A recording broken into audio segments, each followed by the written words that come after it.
Seorang kakek tewas mengenaskan setelah terkena lemparan dongkrak dari pelaku aksi bajing loncat di Cilincing, Jakarta Utara.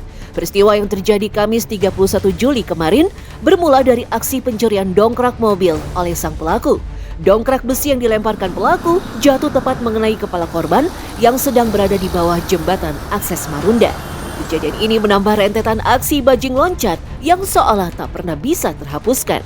Tim Secret Story mencoba menelusuri bagaimana sebenarnya kawanan ini bekerja.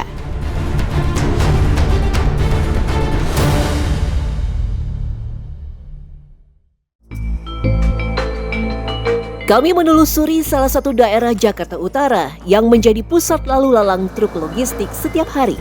Dari beberapa kasus yang mencuat, kawasan ini yang termasuk tenar dengan keberadaan bajing loncat. Sayang, menemukan pelaku bukan perkara mudah.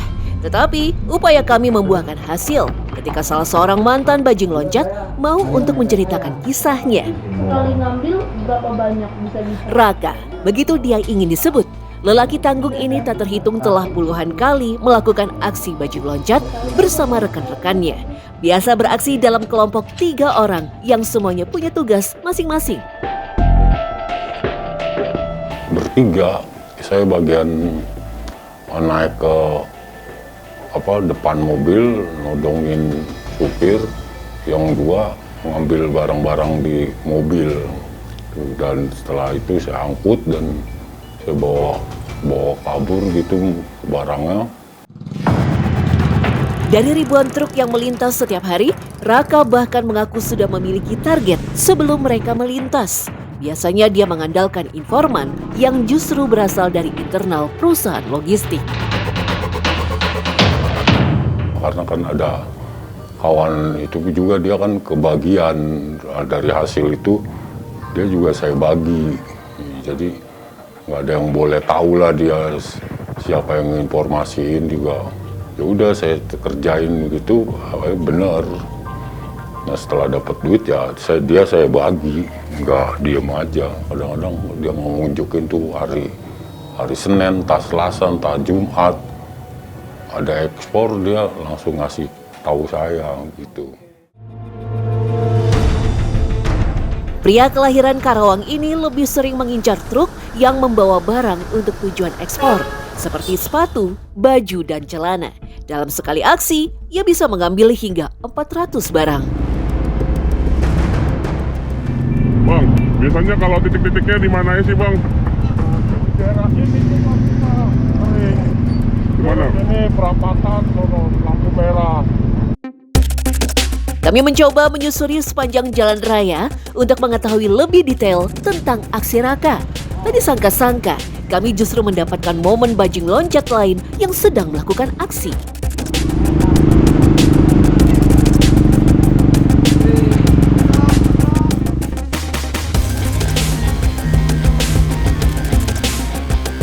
Kami sedikit terkejut karena mereka justru mencuri terpal yang menjadi penutup dari angkutan truk. Menurut Raka, terpal ternyata juga memiliki nilai jual yang lumayan, bisa mencapai Rp300.000. Nah, kalau kayak gini, Bang? Nah ini gampang, dalam sobek. Oh gitu ya, karena ini cuma tali sama terpal doang ya. Tapi biasa isinya gimana, Bang? Isinya kayaknya lumayan ini. Lumayan juga dipaletin, dikasih palet. Melihat langsung di lapangan, membuka mata kami bahwa bajing loncat ini memang benar-benar profesional. Kan cuma di selop doang tuh. Ada, Bang, tinggal ini? Ada tuh. Yang mana? Itu kuning. Kuning itu ya? Ada isi. Yang warna kuning itu? Oh. Itu ada tuh. Tarik truk. Tuh. Tarik itu gunting, truk bawain. Truk. Nah udah. Baru tinggal tarik. Buat tenaga. Meski begitu, mereka tetap punya perhitungan jika harus memutuskan naik ke atas truk. Jika kondisi sedang tidak macet, mereka bisa saja terlempar ketika pengemudi memutuskan untuk memacu kendaraannya. Seringkali mereka memilih langkah mudah, yaitu menodong langsung supir kontainer. Ini kalau yang kalian ini, Bang? Nah kalau begini kita ya yang itu yang bilang remet.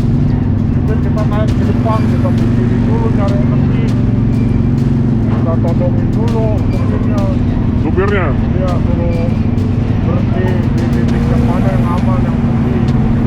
Nah, setelah saya pepetin, saya tempelin golok di leher, terus saya bilang berhenti di pojok ke pinggiran. Dia berhenti, nah saya suruh udah turunin barang-barangnya. Raka juga hafal betul truk yang penuh muatan ataupun kosong dilihat dari caranya melaju. Bahkan Raka juga punya cara jitu bagaimana melihat kondisi fisik truk yang penuh muatan. Kelihatan dari jalannya kontainer itu, kalau kosong, beda kalau ada isinya dia agak berat. Ini kayaknya enteng. Ini pulang ke jalan, mau pulang ke jalan. Pulang. Oh iya. Tuh, kelihatan kalau enteng tuh, dan ini aja dia agak kos. Tuh, lihat ada segelnya kan? Iya, baru segel ya. Udah nggak ada. Itu kalau lagi mantau gitu yang dilihat apanya bang? Kita lihat segel sama per. Jadi kalau misalnya pernya agak ngesek, berarti muatannya terlalu berat gitu.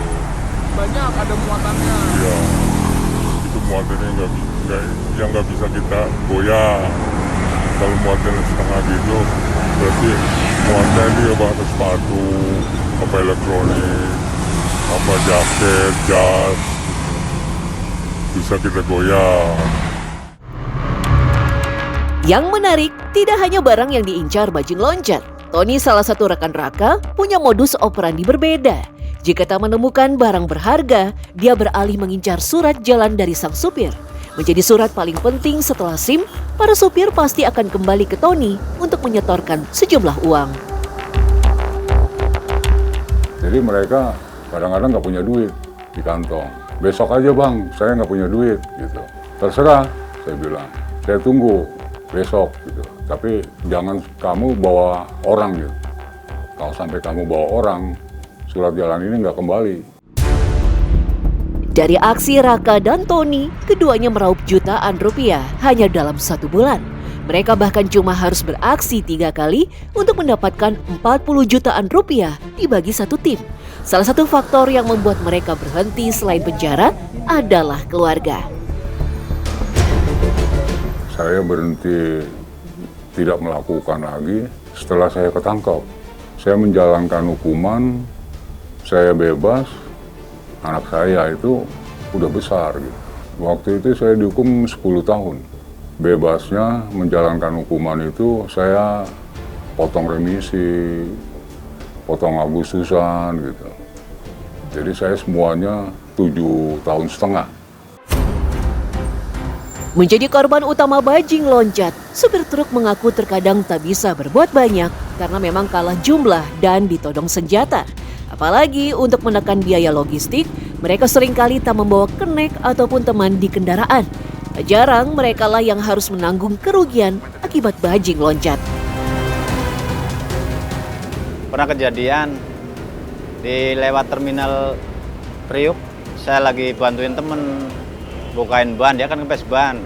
Saya lagi bantuin temen bukain ban, lagi sibuk, nggak tahu barang saya ada yang ngambil dari belakang. Cuman pas saya lihatnya dia lagi panggul gitu kan, dia bawa jauh lah. Cuman saya kejar terus ketemu orangnya, saya minta lagi barangnya gitu. Fenomena bajing loncat bukan hanya soal kejahatan jalanan. Ini menjadi gambaran nyata tentang rapuhnya sistem keamanan di jalur logistik dan lemahnya pengawasan. Meski aparat telah berkali-kali melakukan penertiban, para bajing loncat seolah tak pernah benar-benar hilang. Mereka hanya bersembunyi sementara dan kembali muncul di tempat yang tak terduga.